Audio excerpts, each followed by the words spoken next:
Okay, it's 8 p.m. We're in Joinville, and today is August 29th, 2026. Today's live stream, the production of excess, abundance, and diplomatic subordination. What am I talking about here? That the production of excess can constitute a type of subordination. Our diplomatic system can be compromised by overproduction. Sometimes the topic gets complicated for many people, but I'll explain things slowly. Overproduction means excess soy, excess steel and iron, excess corn, excess agriculture, excess mining, excess oil. What is excess?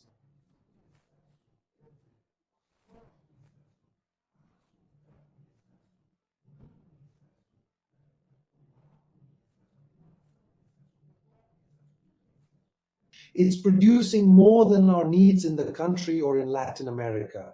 Overproduction. What happens when you have excess soybeans? You produce a lot to export, but the price of that soybean for export is set by the external market or a country that can impose surcharges on the country. And then everything gets complicated. So excess production creates dependence. It subordinates our diplomacy in addition to causing internal damage. And we're going to explore this topic today to try to open your consciousness and mine as well to understand that excess production is production for the outside world. And you don't look at the life within, neither of the biome nor of those who inhabit the region where the excess production is occurring. Why? Because when excess production occurs, you have less forest,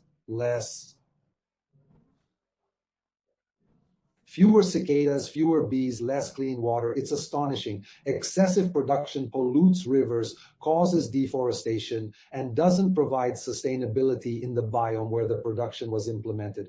Oh, but Brazil benefited from this. Well, that's what we're going to question today. Gained what?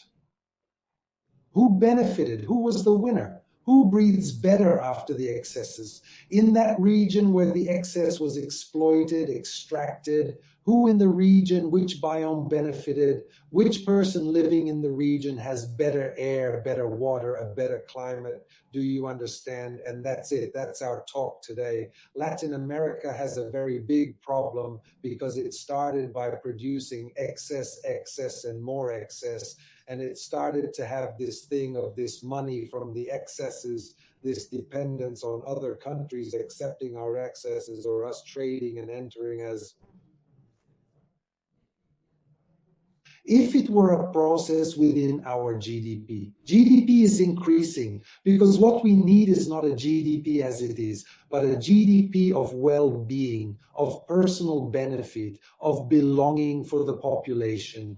To what degree does the population feel a sense of belonging to this country? A country that creates excesses, and the excess money goes out of the country as well. It doesn't stay in the country. A very irresponsible state. Left-wing and right-wing governments come and go, and the production of excess continues to drive the country. And in a way, it drives it, compromising the country itself, compromising the forests. The biomes are compromising the people who live in the country and throughout Latin America. We're not just going to focus on Brazil. We're going to think about all of Latin America. We're going to think about our whole home. I even call it the Latin American continent. Obviously, the continent is American. But I focus more on Latin America because the Latin American way is our way of engaging, our way, our flexibility, our relationship with other people, our we're in this together attitude, our Givaza attitude. So that's the idea. Latin America, let's go. I'll start with you. Independence of powers. Everyone already knows about this. We need to have independent executive, legislative, and judicial branches. One cannot bind the other. Evidently, in Brazil, we are almost at the point of having organized crime infiltration. I call organized crime that which is legalized, contrary to what everyone says. We have a legislature in Brazil that is organized crime. Why? The legislature itself makes laws and regulations to seize public funding from the state and attempt to execute it. To execute, the legislature has to make rules and regulations, but execute what? Execute through a secret budget. Oops, a secret budget that leaks here, leaks there, and in a strange way, and doesn't account for who was paid, where the money came from. Did you notice we're talking about overproduction? But we also have excessive power in the legislature, excessive executive power. Hold on, the legislature isn't meant to do the executive branch's job, but even so, in the legislature, executive, and judiciary, we should have independence of powers. Why is the independence of powers so important? Why is it good to have the independence of powers? Because they are checks against checks. One holds back the other to prevent a positive feedback loop and blockage, and we lose. And democracy slips away, slips through our fingers. So this is very important, the independence of powers. But within the powers of the republic, executive, legislative, judicial, it exists. However, we have other power structures that should have independence and should not have a connection, a possibility of positive feedback between them.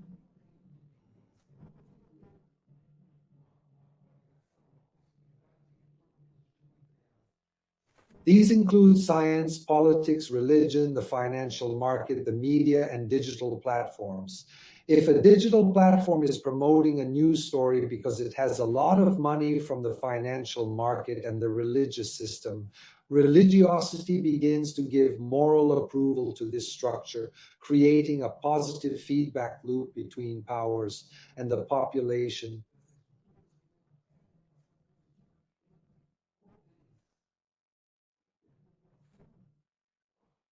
Many people say this, but the population doesn't know how to vote. The population makes many mistakes.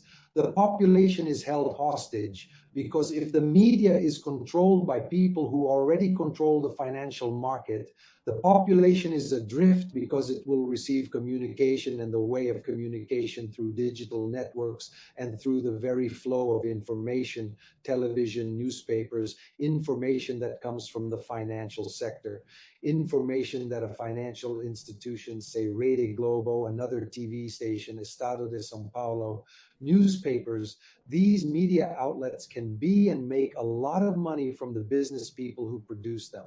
Abundance, which leads to excessive production. And these businessmen come along and finance it, saying things like agribusiness is popular, advertising on Globo, advertising everywhere. This agribusiness is top notch. This agribusiness is this and that. It does. And this excess, this overproduction finances media outlets. If it finances media outlets, it becomes important. Everyone starts thinking that agribusiness is good for Brazil, good for Latin America.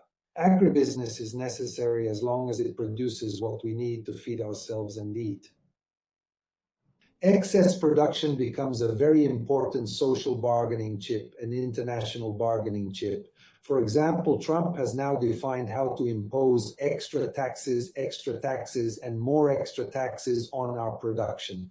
And this production was in excess. What if all countries didn't produce excess? I mean, if they produced it internally for themselves, for the American continent, Latin America, for example, what would happen then? Wouldn't our production be somewhat more restricted? We would add value to our production for export. And if some countries impose taxes, okay, they wouldn't consume it.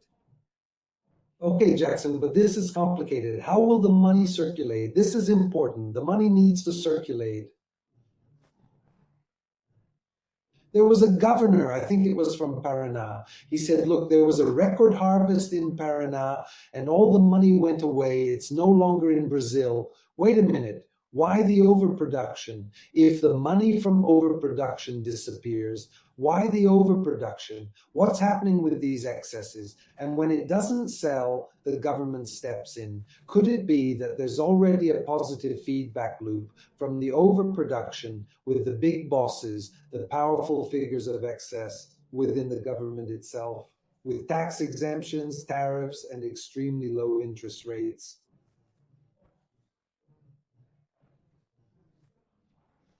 3% per year, a huge incentive, creates excess. And when production is lost, it helps those big producers who buy fancy airplanes and launder money, throwing all the money out of the country. I mean, what's happening? We need to circulate the money. Yes, we agree on that. We need the money to circulate, and we need to see a responsible Brazilian state without a focus on excess production. Excesses are acceptable, but there won't be this diplomatic subordination to this excess of things, this abundance of subordination.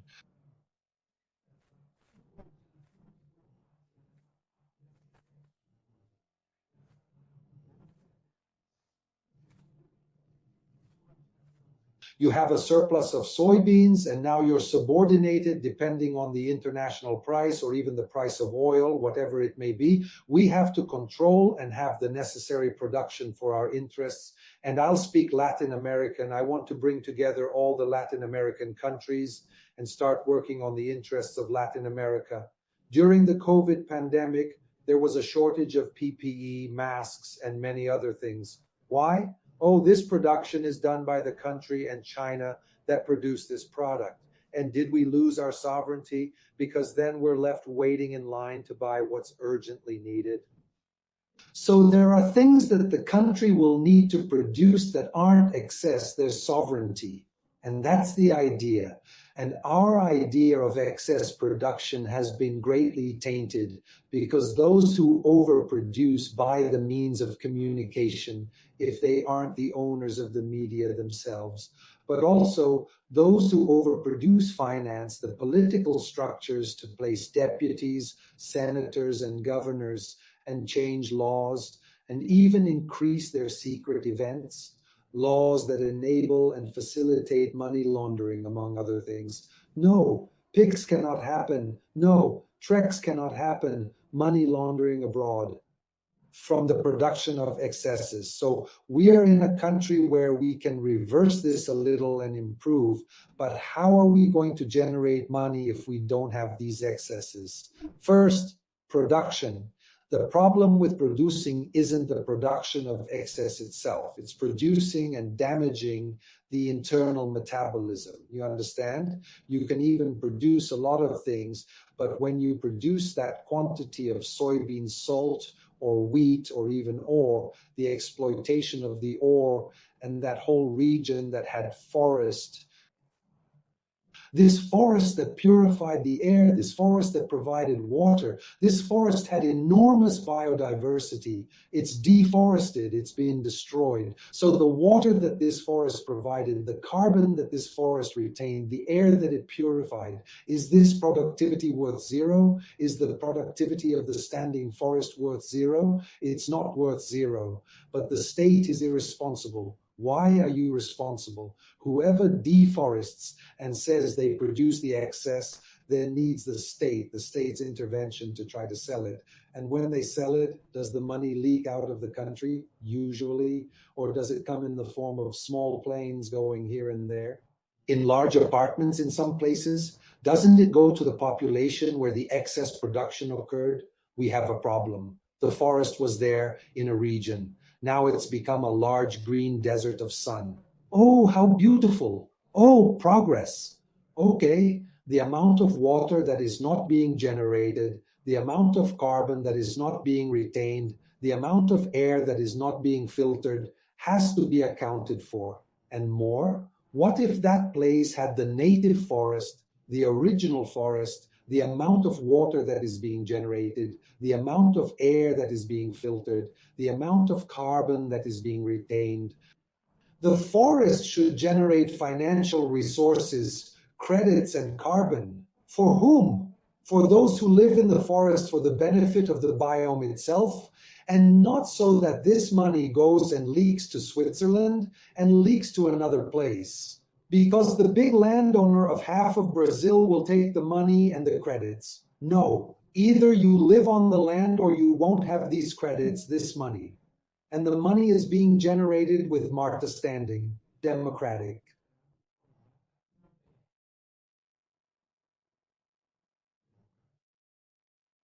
All of Latin America preserved biomes, more water, more clean air, more healthy rivers with fish, more bees, more cicadas, more animals, more biodiversity, more life for the biome.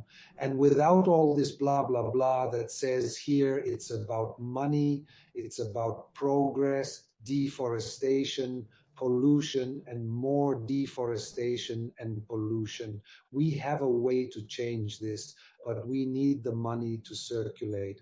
Obviously, our economy is colonial. Our economy, every government or every political party, when they come to power, picks someone. From Faria Lima, a wealthy neighborhood in Sao Paulo, they say, now you're going to take care of this financial economy. They're putting a fox in the henhouse, really. They don't have the idea of social good, of human good. We're going to create money and money circulation, but the creation of money is still based on debt. It's not based on credit without debit. What would a retail CBDC look like? Which is a normal process, a process that any state can do. Yes, but the hijacked state doesn't want to do it because it's polarized, because the hijacked state to pay $1 trillion in annual interest. Why does he need to pay? Because he's being held hostage, or rather, he's being held hostage by the producers of excess. He hijacks the state in such a way. He hijacks the state through the best public offices, through his senators, ministers, and representatives. He hijacks the state. Then the state is tied down, regardless of the surplus production that wouldn't be necessary if the standing forest were generating money, and that money going to the benefit of the living beings in that region.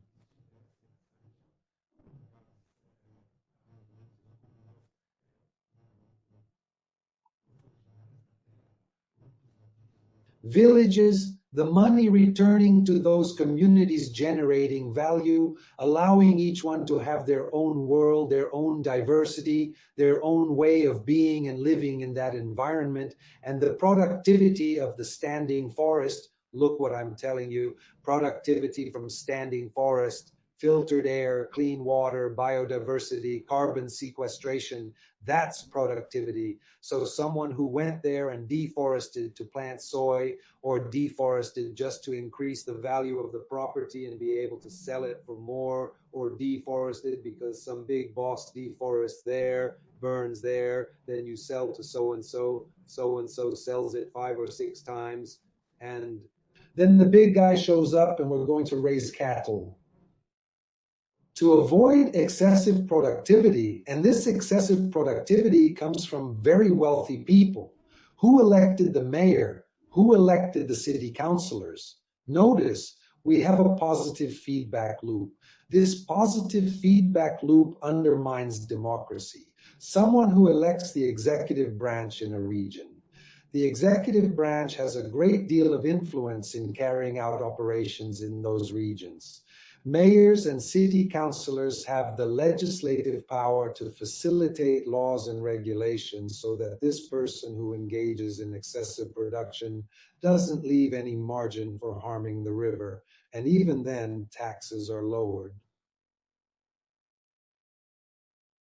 This is an irresponsible state where the structures are already interconnected. For example, if the financial market has a political connection, then science and religiosity become very mixed up.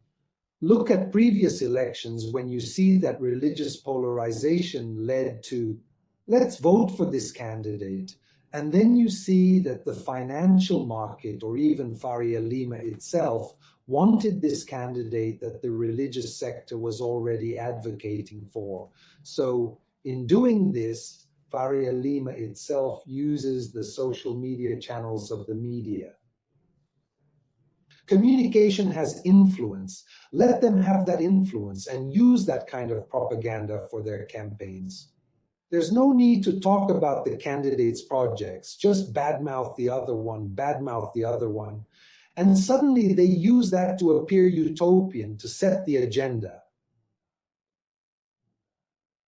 And then you see some candidates who have nothing, no plan whatsoever. They only have guts, only hatred, lies, and it's all about the agenda. Why is it all about the agenda? Because it's a candidate who wants to push through deforestation, who wants to deforest, who thinks progress is deforestation, that progress, is polluting. That's how it is. That's how progress is. It's not. This is simply a hijacked state. And we started to improve these things in a peaceful way through your thinking and my thinking. But Jackson, explain better how this thing about money circulating in the state, the executive branch, creating credit without debit. So in the way of the financial market itself and the media, it says, look, the state has to be like a housewife, backache is an expense, and here are the hot credits, money that comes in, money that goes out. The state itself can have retail CDC as well. Well, I use that because the retail CBDC allows money to be created by the state without debit. It's credit without debit. That's normal. It's part of the state's power.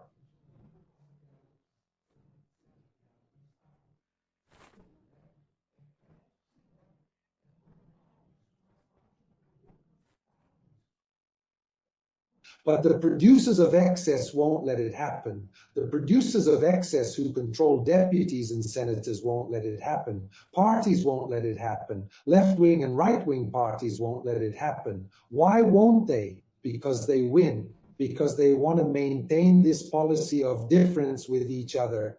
That gets votes. It gets another election. It gets votes. What remains is the tension, and this tension polarizes people. Search anytime on the internet, retail CBDC. The state can create credit without debit. But look, if we take the excess, we'll go back to the excess again. We have the production of excess to circulate money.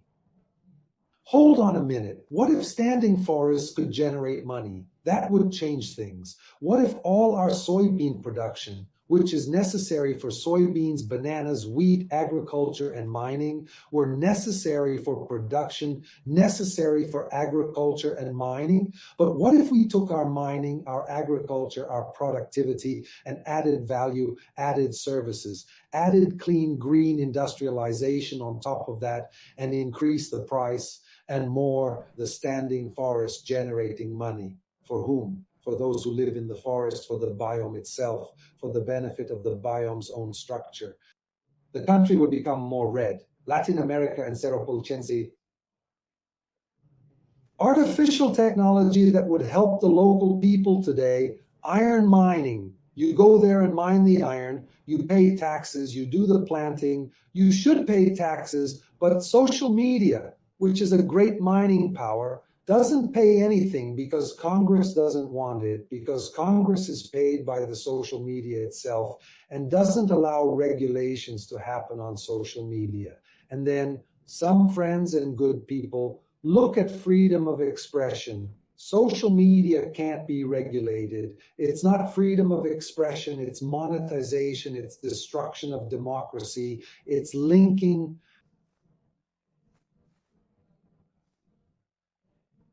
advertisements attacking this or that person, or linking ads to steal your attention and monetize them. You can't have a prolonged structure of reflection, of metacognition, because an emotion arrives and before it concludes, another one comes. Before that comes yet another indignation and another, and you can't complete your own process of indignation. Your throat tightens and you want to throw out your voice, that if you want to shout, no, but you see someone else on the internet shouting about something else. Stay.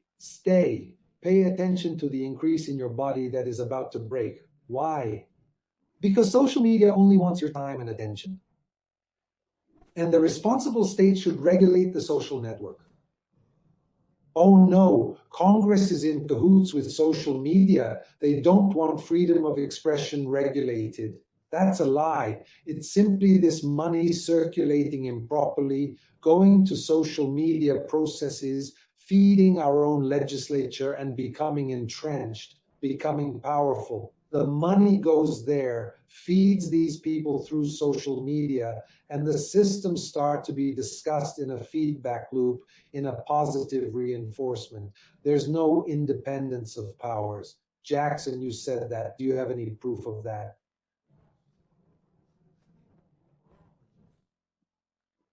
The money that the richest people in Brazil have is in the media. A few families control all the communication in the country.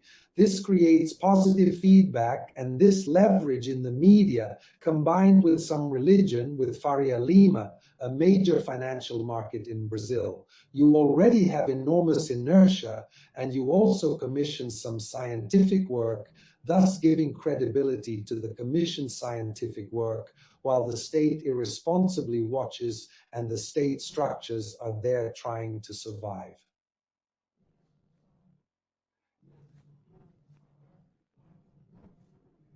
But how will you survive if you have judges, senators, representatives, the executive branch, the president, the ministries, everyone attacking you? No, the production of excess will now be taxed, and we're going to have this robbery. Man, why isn't the money being generated in the forests? And why doesn't this money generated in the forest stay in the country itself? Why doesn't this money circulate? Why isn't direct citizen participation happening? The money going to the citizens themselves, because we have to pay $1 trillion to those who hijack the state. $1 trillion a year we pay to those who hijack the state. For those who are under the Cruzado plan, laundering money everywhere, and then you're like, oh, I'm against this. What an absurdity here. So we're left sold out.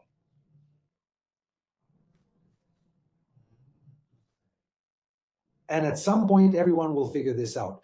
Producing in excess means deforestation. It means pollution. Do you understand? And it means leaving the state hostage to whoever wants to buy this commodity. There's an excess. There's surplus meat, surplus soy, surplus oil. Man, if there's surplus oil, don't mine it. Hold on to it for a while. Why mine? Why explore if you don't need to? Oh, to generate foreign exchange, to pass on to shareholders, to pay more. Hold on. We have needs. The country needs to be thriving. The country needs education, health, and development. It has all the structures that need this infrastructure, need this help, need it.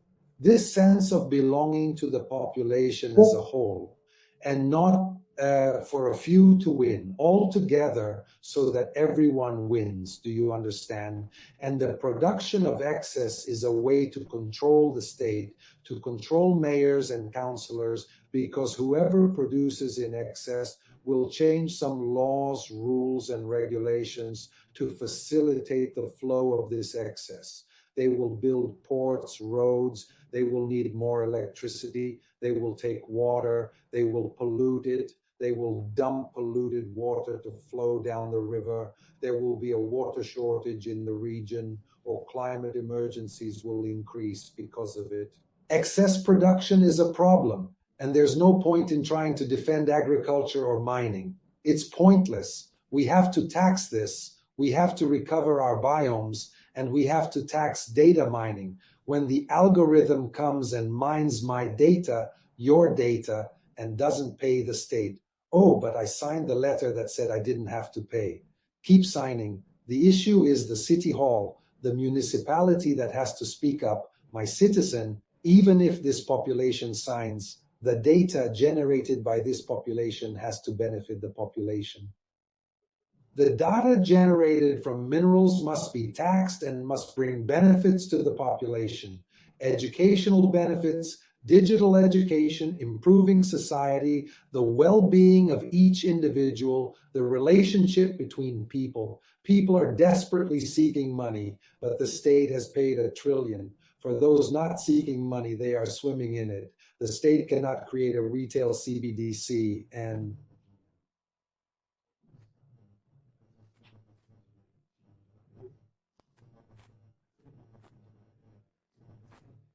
pay off that entire debt with the CBDC. It's possible. And why doesn't he? Because he's being held hostage. By whom is he being held hostage? Those who control the production of excesses as well, Faria Lima, the production of excesses, some movements.